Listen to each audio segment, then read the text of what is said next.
اینم فیلم خورد کردن دل و جیگر که بهتون قولش رو داده بودم به سبک رستورانی و حرفه‌ای. حالا میتونید ادامه فیلم رو ببینید و طریقه خورد کردنش رو یاد بگیرید. سلام عرض میکنم خدمت شما رفقای عزیز. اگه میبینید میخندم سکانس چندم داریم میگیریم. امروز میخوام بهتون بگم به خصوص برای عزیزایی که خارج از کشورن میگم ما چرا جیگر میخوریم. دل و جیگرها مثل دل و جیگر ایران نیست، چون شما مثل ایران خورد نمیکنید، چون مثل ایران درستش نمیکنید، به خاطر همین طعمش متفاوته. میزان خورد کردن شما تاثیر به سزایی روی طعم جیگر داره. یعنی چی میزان خورد کردنتون؟ یعنی به چه میزان خورد بشه، به چه ضخامتی باشه و به چه اندازه‌ای باشه. میخوام براتون یه دونه قلوه نشون بدم. این قلوه رو من سیخ گرفتمش. البته گوسفنده خارج ایران دنبه ندارن، اینن ایران شعله ندارن، به خاطر همون اونم بهتون یاد میدم چیکار بکنید که بتونید یه کار خوب در بیارید. این یه قلوه نصف یه قلوه است، من خوردش کردم. اینم جیگره. ببینید اینها اندازه داره، شکل داره، فرم داره و بهتون یاد میدم که چیکار بکنید که خوشمزه بشه. بریم سراغ مواد اولیه. چقدر هم خارج از کشور ارزونه دل قلوه جیگر.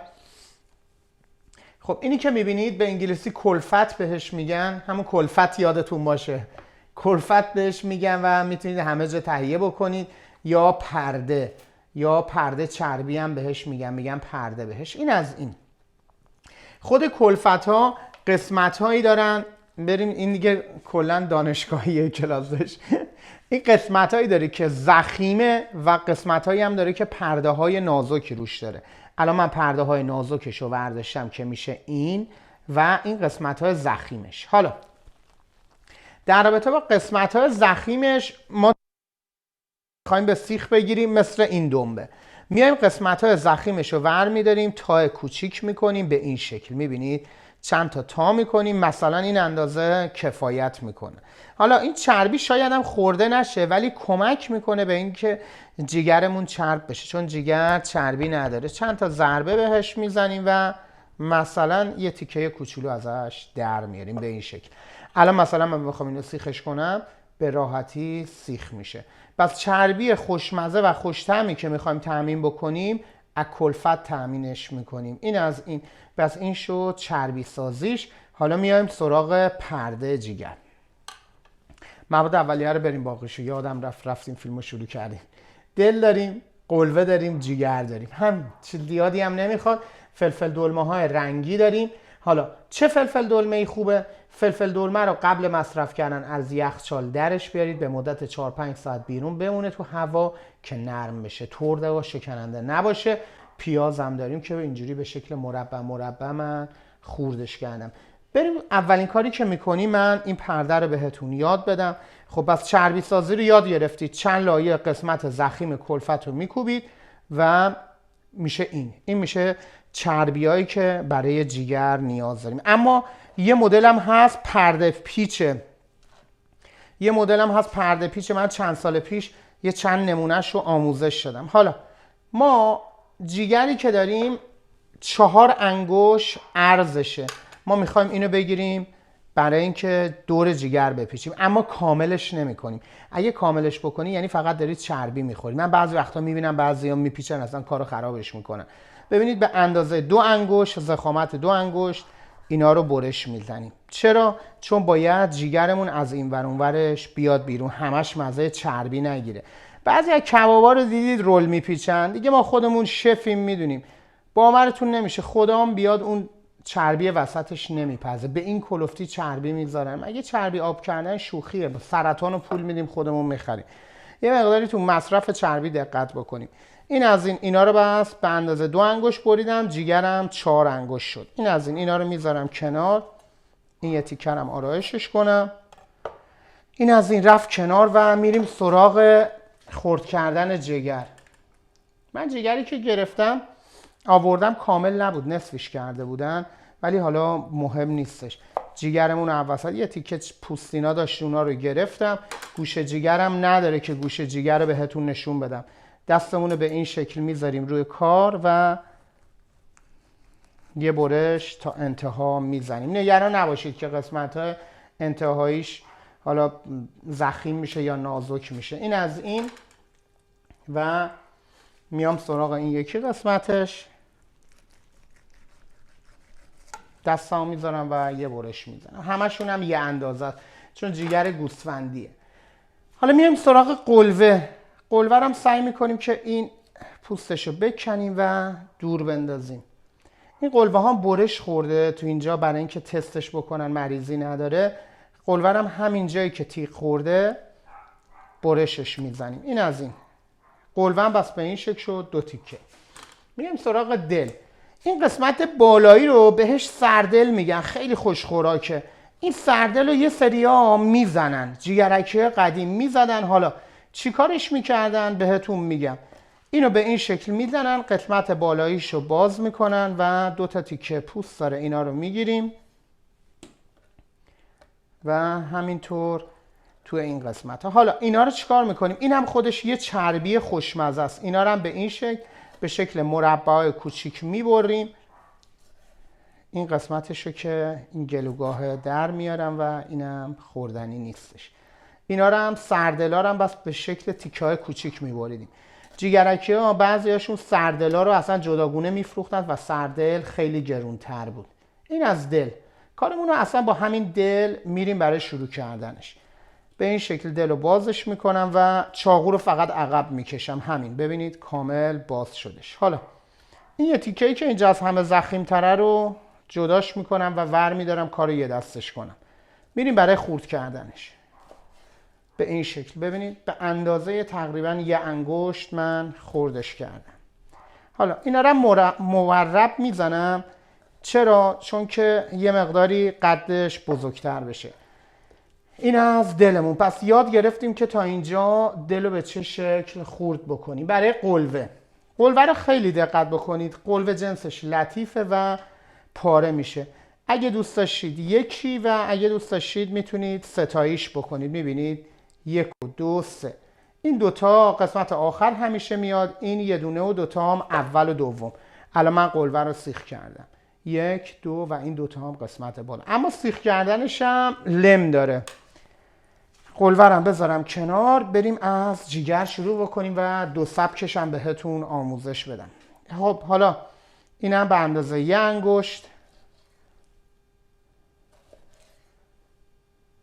همه رو سعی میکنیم الگو کنیم و به یه اندازه خورد کنیم. حالا اون آخری هم درست شد، مهم نیستش. خب حالا اینا برای سیخای چیه؟ این 4 انگشت هم بیشتره. اینا برای سیخاییه که عمودیه. حالا نحوه سیخ کردنش. ببینید اینو با این انگشتتون نوکش رو میگیرید، این قسمتش هم خارج میمونه و سیخو به این شکل. ببینید این ضربه ها رو میبینید. اگرم رگ و ریشه توش باشه این ضربه ها باعث میشه که قشنگ کار بیرون در بیاد. یه جیگرکی خوب از ابتدایی ترین نقطه میزنه و از انتهایی ترین نقطه در میاد بیرون. اینا نالجشه ها، اینا شوخی نیست. خب این از این. این چربیایی که کوبیده بودیم اینهاشش. یه دونم از این چربیا به این شکل، اینا چربیای کوبیده شده است، میزنیم و یه تیکه پیاز. تمام سیخامون هم باید چند تایی باشه، 3 تیکه باشه. اگه 3 تیکه زیاد باشه وقتی که خورده میشه زیاد مزه به آدم نمیده. این از این. میایم قسمت دوم. دوباره انگشت بالا اینجا قرار میگیره و دستمون رو میبندیم، ضرباتی میزنیم. این ضربات باعث میشه که سیخ راه خودش رو پیدا کنه. ببینید ابتدا و انتها.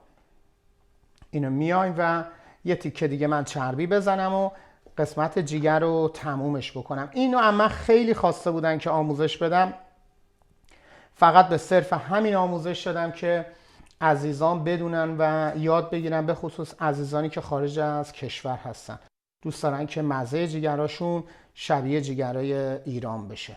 خب این تیکه رو ور میدارم. خب ببینیم کارمون در اومد. بذارید این نوک اینم من درست کنم.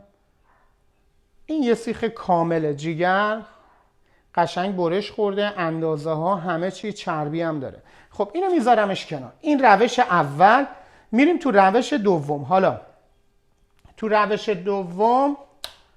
روش دوم بذارید من یه صافشو بیارم دیگه وقت فیلمو نگیره.